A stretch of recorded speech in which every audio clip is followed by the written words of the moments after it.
नमस्कार दोस्तों। जैसे जैसे मैं अपनी यात्रा सिंधु नदी के किनारे आगे बढ़ाता हूँ, नदी की धीमी लहरें मेरे विचारों को गहराई देती हैं। यह सभ्यता जो एक समय इन तटों पर फल फूल रही थी, केवल अपने शहरी नियोजन, व्यापार और हस्तकला में ही उन्नत नहीं थी, बल्कि वह अपनी धार्मिक और आध्यात्मिक आस्थाओं से भी गहरे से जुड़ी हुई थी।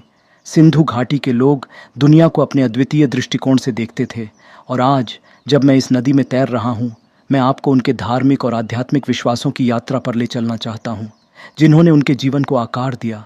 जैसे जैसे मैं अपनी नाव को आगे बढ़ाता हूँ, मैं उन पवित्र स्थलों की कल्पना करता हूँ जहाँ हड़प्पा और मोहनजोदड़ो के लोग एकत्र होकर पूजा अर्चना किया करते होंगे।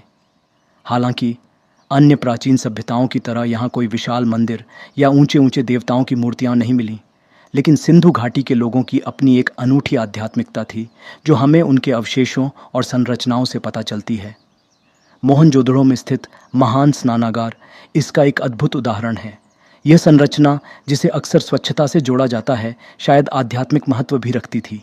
लोग इसे संभवतः धार्मिक अनुष्ठानों या शुद्धिकरण के लिए उपयोग करते होंगे, जो पानी के प्रति उनकी गहरी आस्था को दर्शाता है। ये वही पानी था जो उनकी सभ्यता को जीवन देता था, उनके खेतों को पोषित करता था और उनके शहरों के माध्यम से बहता था। महान स्नानागार के अलावा इस क्षेत्र से कई छोटे छोटे मिट्टी के पुतले मिले हैं। ये पुतले अक्सर जानवरों या विशिष्ट विशेषताओं वाले मानव आकृतियों को दर्शाते हैं। उनमें से एक सबसे प्रसिद्ध उदाहरण है, जिसे पुरोहित राजा की प्रतिमा कहा जाता है। यह आकृति एक व्यक्ति को सींग वाले सिर परिधानों के साथ ध्यान की मुद्रा में दिखाती है। यद्यपि हम इसके सटीक अर्थ को निश्चित रूप से नहीं जानते हैं, ऐसा माना जाता है कि यह प्रतिमा एक धार्मिक नेता या किसी दिव्य व्यक्ति का प्रतीक हो सकती है। ये पुतले हमें यह संकेत देते हैं कि सिंधु घाटी की सभ्यता में धर्म का समाज और राजनीति में महत्वपूर्ण स्थान था।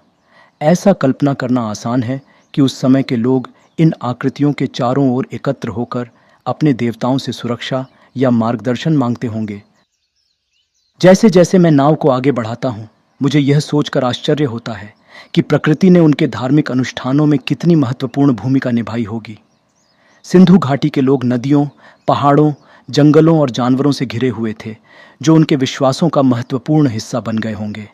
ऐसा प्रमाण मिलता है कि वे कई प्राकृतिक देवताओं की पूजा करते थे। सबसे सामान्य रूप से दर्शाई जाने वाली आकृति एक मातृ देवी की है, जिसे अक्सर एक ऐसी महिला के रूप में चित्रित किया गया है जिसकी कूल्हे चौड़े और स्तन बड़े होते थे, जो उर्वरता और पोषण का प्रतीक हैं।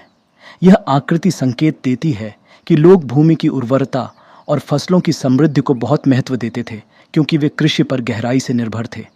पानी निश्चित रूप से सिंधु घाटी के लोगों के लिए सबसे महत्वपूर्ण तत्वों में से एक था। वह नदी जो उनके शहरों के माध्यम से बहती थी, केवल पीने और कृषि के लिए ही नहीं, बल्कि एक आध्यात्मिक शक्ति के रूप में भी महत्वपूर्ण थी। नदी की धारा जीवन के चक्रों, जन्म, मृत्यु और पुनर्जन्म के समान थी, और इसकी जीवनदायिनी विशेषताएं इसे उनके धार्मिक दृष्टिकोण में एक केंद्रीय भूमिका प्रदान करती थीं। जैसे मैं इसकी लहरों के साथ तैर रहा हूँ, मैं लगभग महसूस कर सकता हूँ कि उस समय के लोग नदी को कितना पवित्र मानते होंगे, क्योंकि वह उनकी जीवन रेखा थी और उनके साथ इसका जुड़ाव पवित्र था। जिन जानवरों के साथ वे रहते थे, उनका भी उनके विश्वासों में महत्वपूर्ण स्थान था। ऐसा माना जाता है कि सिंधु घाटी के लोग पवित्र पशुओं की पूजा करते थे, जैसे कि बैल, जिसे अक्सर मुहरों और मूर्तियों में दर्शाया गया है। ये जानवर, जो भोजन, वस्त्र और श्रम प्रदान करते थे, समुदाय की जीविका के लिए आवश्यक माने जाते थे। विशेष रूप से बैल को शक्ति और बल का प्रतीक माना जाता था, और संभवतः यह देवताओं से जुड़ा हुआ भी हो सकता था। पशुओं की पूजा के प्रमाण और धार्मिक संदर्भों में जानवरों की छवियां दर्शाती हैं कि यह एक ऐसी सभ्यता थी जो प्रकृति के प्राणियों के प्रति गहरी श्रद्धा और सम्मान रखती थी। उनके धार्मिक जीवन का एक और महत्वपूर्ण पहलू था मुहरों का उपयोग।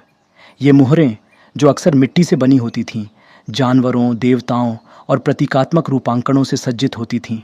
उनका उपयोग ताबीज़ों के रूप में या व्यापार और संचार के लिए किया जाता था, लेकिन उनका आध्यात्मिक महत्व भी था। ये मोहरें सुरक्षा का प्रतिनिधित्व कर सकती थीं, या हो सकता है कि उनका उपयोग धार्मिक अनुष्ठानों में होता रहा हो। मोहरों पर चित्रित प्रतीक, जैसे सींग वाले जानवर और ज्यामितीय आकृतियाँ, एक जटिल विश्वास प्रणाली का संकेत देते हैं, जिसमें प्रकृति, ब्रह्मांड और दिव्यता के तत्व शामिल थे। लेकिन इन सब अवशेषों के बावजूद अभी भी हम सिंधु घाटी के लोगों के धार्मिक जीवन के बारे में बहुत कुछ नहीं समझ पाते हैं। अन्य प्राचीन सभ्यताओं की तरह उन्होंने अपने धार्मिक अनुष्ठानों या विश्वासों के बारे में सीधे कोई लिखित रिकॉर्ड नहीं छोड़े। जो कुछ हम जानते हैं वह उनके अवशेषों, पुतलों और संरचनाओं के अध्ययन से ही आता है। धार्मिक ग्रंथों या अभिलेखों की अनुपस्थिति इसे और भी रोचक बनाती है, क्योंकि हमें उनके विश्वासों को उनके द्वारा छोड़े गए सुरागों से जोड़कर समझने की कोशिश करनी पड़ती है। जब मैं अपनी नाव में तैरता हुआ इस नदी के साथ आगे बढ़ता हूँ तो मैं सोचता हूँ कि सिंधु नदी उन लोगों के लिए कितनी महत्वपूर्ण थी जो इसके किनारों पर रहते थे। यह नदी केवल भौतिक पोषण का स्रोत नहीं थी, बल्कि यह आध्यात्मिक अर्थ का भी स्रोत थी। नदी की जीवनदायिनी शक्ति को श्रद्धा से देखा जाता था और इसके बाट के पानी जो नियमित रूप से मिट्टी को समृद्ध करते थे को संभवतः देवताओं के उपहार के रूप में देखा जाता था। उनका प्रकृति के साथ संबंध, जानवरों और पौधों के प्रति उनकी श्रद्धा और पृथ्वी के चक्रों में उनका विश्वास सब एक ऐसा समाज दर्शाते हैं जो अपने पर्यावरण के साथ सामंजस्य में रहता था। नदी और इसके आसपास की भूमि उनके संसार की नींव थी। हड़प्पा और मोहनजोदड़ो के शहर अपने सावधानीपूर्वक नियोजित सड़कों और उन्नत बुनियादी ढांचे के साथ उस व्यवस्था और संतुलन का प्रतिबिंब थे जिसे वे अपने दैनिक जीवन में बनाए रखने की कोशिश करते थे। उनके धार्मिक विश्वास शायद उन प्राकृतिक शक्तियों, जीवन और मृत्यु को समझने के लिए एक ढांचा प्रदान करते थे।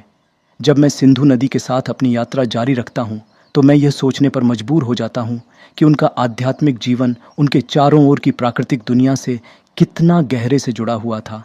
आगे बढ़ते हुए मुझे एहसास होता है कि सिंधु घाटी के लोग केवल बाहरी दुनिया की चिंता नहीं करते थे, बल्कि वे अपने और पृथ्वी के बीच आंतरिक संतुलन की भी परवाह करते थे। उनके धार्मिक अनुष्ठान उनके प्रकृति के साथ संतुलित जीवन जीने की आवश्यकता को दर्शाते थे। और अगले एपिसोड में हम यह पता लगाएंगे कि यह संबंध उनके दैनिक जीवन में कैसे प्रकट हुआ और पर्यावरण ने उनके विश्वासों में किस तरह की भूमिका निभाई। मेरे साथ बने रहें, क्योंकि हम अपनी यात्रा जारी रखते हैं और यह समझने की कोशिश करते हैं कि सिंधु घाटी के लोगों के लिए प्रकृति के साथ उनका संबंध कितना गहरा था और इसने उनके जीवन को किस प्रकार प्रभावित किया। हम इन प्राचीन जलधाराओं से गुजरते हुए इन सवालों के जवाब खोजने की कोशिश करेंगे